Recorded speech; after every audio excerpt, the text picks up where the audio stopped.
Il faut indiquer que nous n'en sommes qu'au début de la procédure, puisqu'il s'agit d'une convocation devant la brigade de recherche.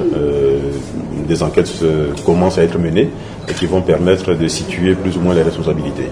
Donc quand les choses seront plus claires, quand le procureur de la République se sera prononcé sur les accusations qui sont portées contre ces personnes, en ce moment, ou plus officiellement, nous pourrons intervenir. Ce qui est dit jusqu'à maintenant et qui semble transparaître du dossier, et c'est pour ça que nous ne souhaitons pas entrer dans les détails compte tenu du fait que c'est une affaire qui est pendante devant la justice, c'est que ces personnes auraient enfreint les lois. Enfreindre les lois, c'est pas tellement enfreindre la loi sur la presse, puisque la loi sur la presse elle est connue et chacun des journalistes fait l'effort, nous l'espérons, de la respecter, et l'État de Côte d'Ivoire fait en sorte de l'appliquer le mieux possible. Et en l'occurrence, cette loi aujourd'hui interdit qu'un journaliste soit détenu par rapport à ses écrits.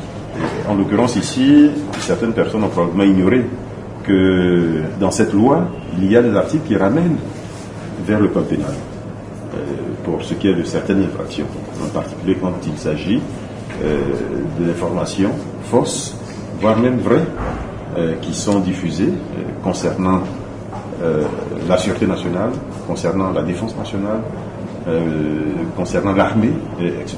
Donc ici, il y a de vraies infractions et ces personnes sont interrogées. Je pense qu'il ne faut pas s'émouvoir à ce stade. Les choses vont s'arranger, très probablement, parce que nous sommes dans un pays de dialogue, et que les différentes parties vont discuter ensemble pour voir comment traiter cela sans trop de dommages pour ces journalistes et sans trop de dommages également pour notre pays. Je comprends difficilement que vous compariez une détention de 2-3 jours avec le risque d'implosion que le pays peut connaître, avec le risque que certaines personnes soient blessées, soient tuées par des armes, avec le risque de violence dans les rues, etc., etc. Ce sont des choses qui ne sont pas comparables. La volonté du gouvernement, le souhait du gouvernement, c'est un pays apaisé, c'est un pays au travail, c'est des citoyens sereins qui vaquent à leurs occupations tranquillement. C'est cela que nous souhaitons.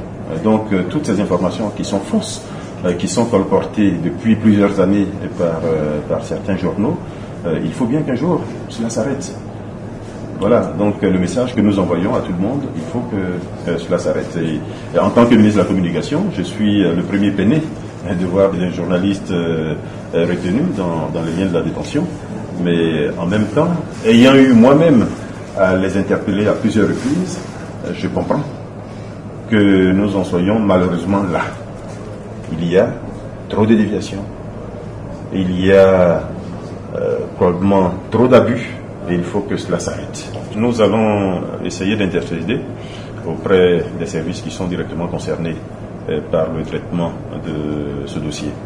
Nous ne sommes pas signataires, nous ne sommes pas nous-mêmes juges, donc nous allons voir ce qu'il est possible, conformément à nos lois, de faire dans une situation comme celle-là. Un message à l'ensemble du c'est encore un message de responsabilité. Nous souhaitons une presse qui soit responsable, plus responsable. Une presse qui soit crédible, une presse qui soit tout simplement professionnelle, c'est-à-dire qui fait son travail conformément à la déontologie du métier de journaliste. Si cela est fait en application de nos lois, il n'y a pas de raison que nous ayons le type d'incident que nous sommes en train de gérer actuellement.